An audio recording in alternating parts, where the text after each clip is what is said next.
EDSA, the slower, the better. Sa EDSA, Usag Pagong is live! Kaya kung ako ikaw at ikaw sila, mag-EDSA na tayo! EDSA! Kasama mong natatrap. Diego Bandido! Go Diego! Go Diego! Go Diego! EDSA! Itaas ang kamot sa mga angkol. Itaas ang kamot sa mga angkol. Bunalikol! Bunalikol! Bunalkol! Bunalkol!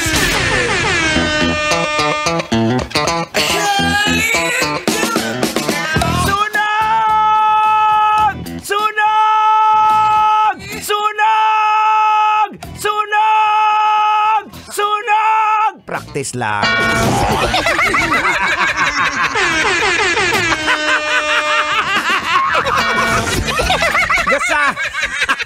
Gasala si Antio. Practice lang natin. Kalmahilang may tsura ka. Good evening, Metro Manila. It is now 26 minutes after 7 o'clock, and we are still broadcasting live across City Bada Bay. This is Metro's Numero Uno, 90.7 Love Radio. Hello there. My name is Diego Bandido. Right about now, syempre kasama pa rin po ang pinakamalupit, pinakamakulit, pinakamatalino sa lahat. Henyo! Tender, pero Jose pa rin. Swabing-swabe sa mga pauwi na ng bahay nila. Sige! Mga brother, tutok lang dito. Mekos-mekos lang tayo, brad. Mekos-mekos lang tayo sa mga music natin, oh. Kakamayin natin yan, mekos-mekos. Ayos lang ba? O shout out sa lahat ng mga mahahaba ang kuko. Okay, check natin. Okay, sa mga pasahero mo ngayon, manong driver. Eto, check natin ha. Sige nga, patingin ng mga kuko ninyo kung malinis. Hindi, real talk lang. Okay, children, ilabas ang mga kuko. Pakitingin. Sa akin medyo mahaba eh. Kinakailangan ko ng mag-nail cutter.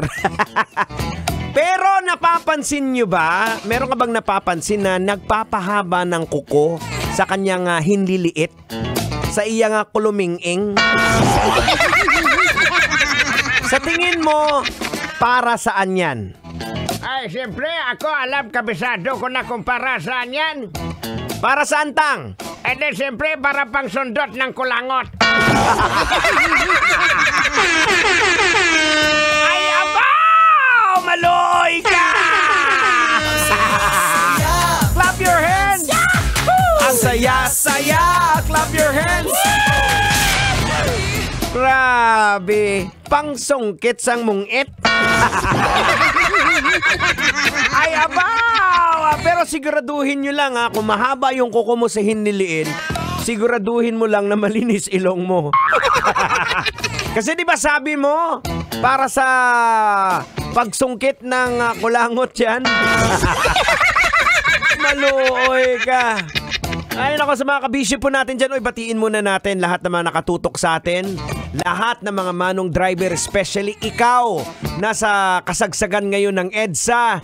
Maraming salamat dahil manong driver, kami ang ginawa mong official numero uno sa lahat ng mga sasakyan. Kailangan pa bang i-memorize yan? Bisyo na to.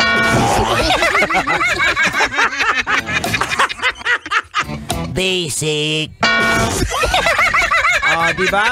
Maraming salamat. At syempre, shout out din syempre sa lahat ng mga PSG natin. As in, pulis sa gate!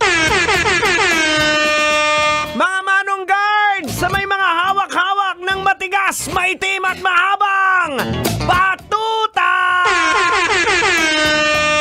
Maraming salamat sa iyong pagtutok. Kailangan pa bang i-memorize yan? Basic. Ay, eto ikaw na nakikinig ngayon, matanong kita, meron ka bang kilalang tao na laging nakakalimutan yung password ng kanyang account, mapa-apps, mapa-email. Ako, isa sa mga problema ko yan, alam niyo kung kanino? Sa asawa ko. Ilang beses ko na siyang ginawa ng account, ng password. Ang kadalasan kasi, ang nangyayari, ginagawa niya is login lang dyan sa app, tapos nakakalimutan niya ng password niya, hindi niya sinisave.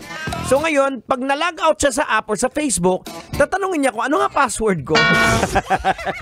Ganon din ba asawa mo?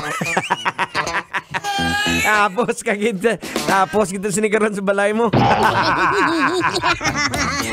Hindi, kasi kaya ako naman nabanggit yung password kasi eto nga naglabas nga yung Google na ang sabi nila na all passwords are being removed on Google Apps. Kasama na po yung YouTube dyan. So, ibig sabihin, nagpaplano na silang papalitan ito ng passkey. Pag sinabi nating passkey, hindi mo na kinakailangang mag-insert ng password, parang gagamit na siya ng biometrics. Halimbawa, yung face recognition o di kaya thumbprint. Halimbawa, magla-login ka sa Google account mo, sa Gmail mo. So, wala ng password na mangyayari is passkey na lang. It could be face recognition o thumbprint. So, ang sabi ng na isahan na lang para nang sa gayon, wala na makakalimutang password at very effective naman so far. O, di ba? O ano? Lologican na ba natin to? Logican na yan! Logican na yan! Logican na yan! Okay mga kabisyo, logican na natin to. Ano bang leksyon ang ating makukuha at maiuwi, matitake home dito sa ating pinag-usapan? Well, siguro mga kabisyo, ang masasabi ko lang, especially sa mga uncle, sa mga auntie, sa mga may mga edad na, that we must. So, ibig sabihin, it's a must para sa mga kaidaran ko at mas matanda sa akin. We must catch up sa technology. Kinakailangan po nating sabayan ang teknolohiya. Hindi po pwedeng mahuhuli tayo sa teknolohiya kasi magkakaroon po tayo ng generational gap pag nangyari yung ganun. Halimbawa, di ba may mga anak ka, kung may teenager ka pa na anak, o halimbawa, lalo na kung may nabuntis ka ngayon. Ibig kong sabihin na, hindi po pwede na, ayoko dyan, ayokong gumamit ng cellphone, ayokong gumanito, ayoko yung technology. Dapat po nating sabayan ang technology kasi unang-una, aminin po natin sa hindi, ang technology na po ngayon is the language ng mga kabataan. Diba? Ito na po yung language ng mga millennials. Pag hindi ka into technology, parang feeling nila, kadire ka. Parang feeling nila, ew, you're so Jurassic, mommy.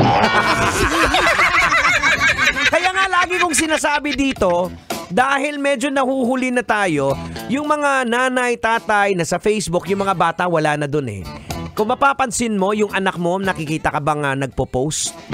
Wala masyado, di ba? Kasi nandun na nga sila nag-uusap na sa Instagram. Kasi tingin nila, pag ang Facebook is for the old people. Ay, abaw! Maloy! Alam niyo kung paano ko nalalaman to? Kasi yung anak ko, pakailamero.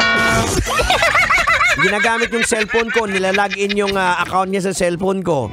Oy, nakalimutan niya mag-log out. Ayun, nababasa ko yung mga message niya. Aragoy! Bakit na naman, Tang? Ay, piste ka. Good luck sa'yo, babaya. O bakit na naman? Pareho mong tinira yung asawa mo tsaka anak mo eh.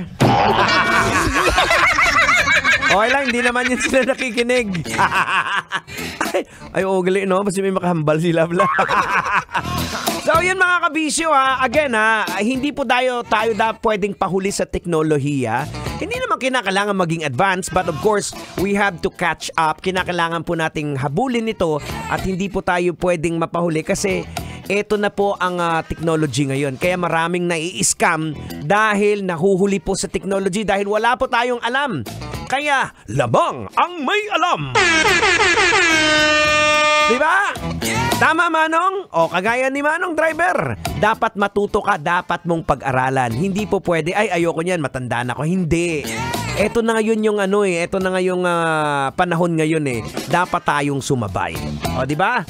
Oras natin, it is now 35 minutes after 7 o'clock at syempre, kasama niyo po pa rin Diego Bandido. At syempre, kasama pa rin ng ating sensei, walang iba. Henyo. Alright, ladies and gentlemen, I got a song for all of you guys. I hope you love this song from Def Leppard with 2 Steps Behind. Walk away.